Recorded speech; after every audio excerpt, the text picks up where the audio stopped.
Hello students, I am Dr. Shrikant Bause, Assistant Professor at Department of Advanced Management Studies, GS College of Commerce, Wardha.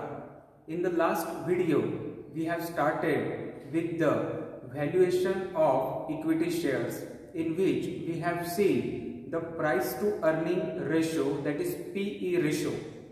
Today in this lecture, we are going to study thoroughly the price to book value ratio and the price to sales ratio.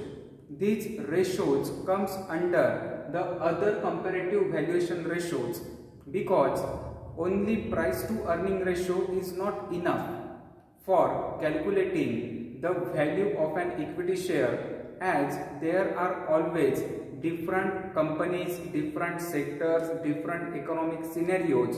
We need different valuation ratios for the calculation of these shares. So we will start with the price to book value ratio.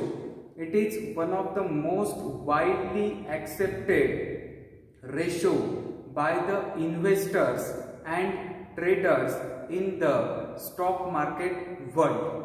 In the price to book value ratio, we will get the concrete idea that how much assets company is having and what will be its valuation in the near future. So for calculating the price to book value ratio, we are having the formula, that is the current market price of a share divided by the book value. But for that, we will first identify that what is the net worth of the company. So for calculating the net worth of the company, we are having a formula, total assets minus total liabilities. When we will minus the total liabilities of a company from its total assets, we will get the net worth of the company. And after getting the net worth of the company, we will calculate the price to book value ratio. So the book value per share we will have to calculate first. That book value will be net worth divided by number of equity shares. So firstly we will calculate the net worth, that is total assets minus total liabilities. After calculating the net worth, we will calculate the book value per share, that is net worth divided by number of equity shares.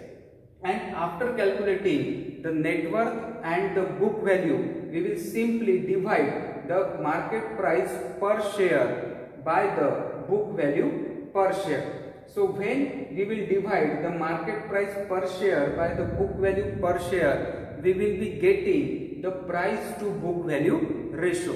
So this price to book value ratio is very simple for calculation, that is current market price divided by book value.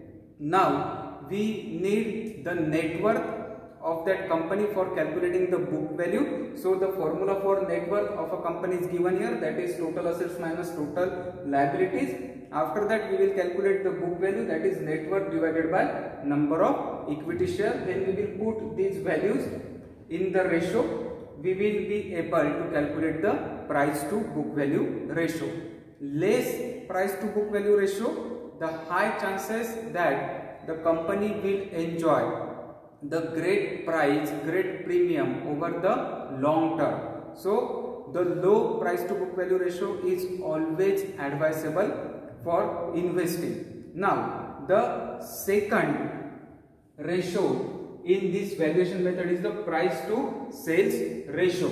In the price to sales ratio, we should understand that this is a relatively new valuation tool, because it is not possible for all the time that we will get the accurate data from the company.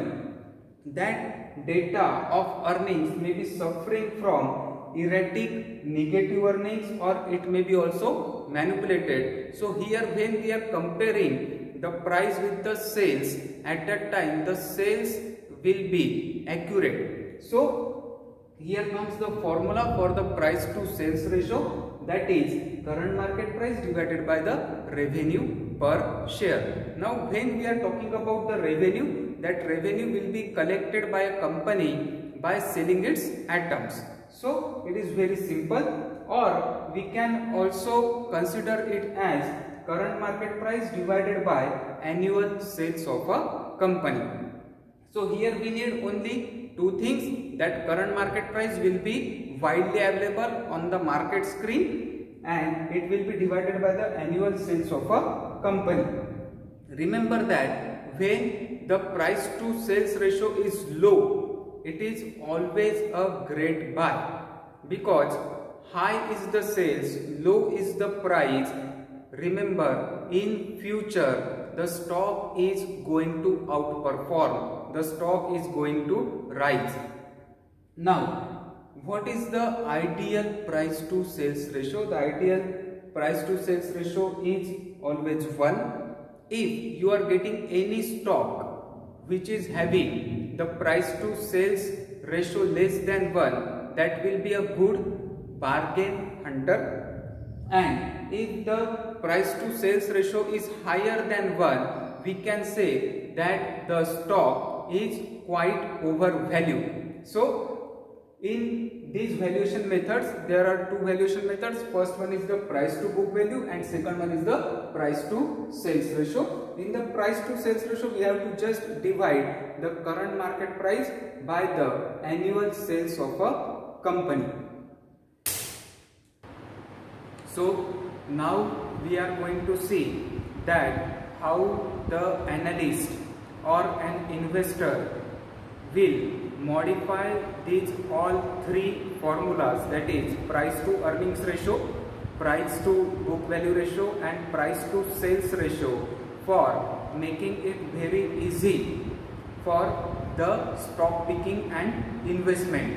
So we have seen that the small g, that is growth rate, plays a crucial role in all these three types of valuation method, all these three ratios, because without knowing the growth rate or without the anticipated growth rate of a company, we cannot calculate all the three formulas or the ratios. So when we are talking about the price to earning ratio, we will simplify it and we will modify it as price to earning to growth multiple, that is PEG, price earning to growth multiple ratio, is equal to price to earning ratio divided by the G, that is the growth rate. So it will give us a broad idea that whether the stock is overvalued, undervalued or fairly priced with respect to the PE ratio. Now the second is price to book value ratio. We have already discussed regarding the price to book value ratio. We will modify it as price to book value to return on equity. So it is called as the value ratio. The formula for calculating the value ratio is price to book value divided by return on equity. When we will calculate this formula, at that time we will be able to know that whether it is a good bargain or not. The third modified formula for price to sales ratio is price to sales ratio to net profit margin, because when we are talking about the sales ratio, price to sales ratio, we are knowing that we will be getting an accurate idea about the revenue of a company, how much net profit that company is earning. So price to sales ratio with respect to the net profit method, formula will be price to sales divided by net profit margin. So with this formula we will be able to calculate the fair price of any equity share. So when an analyst is trying to predict that whether this stock is fairly priced, undervalued or overvalued, at that time he will take into consideration all these three ratios and will be giving his call on that particular stock. So this is the companion variables and modified multiples approach for the valuation of equity. Thank you.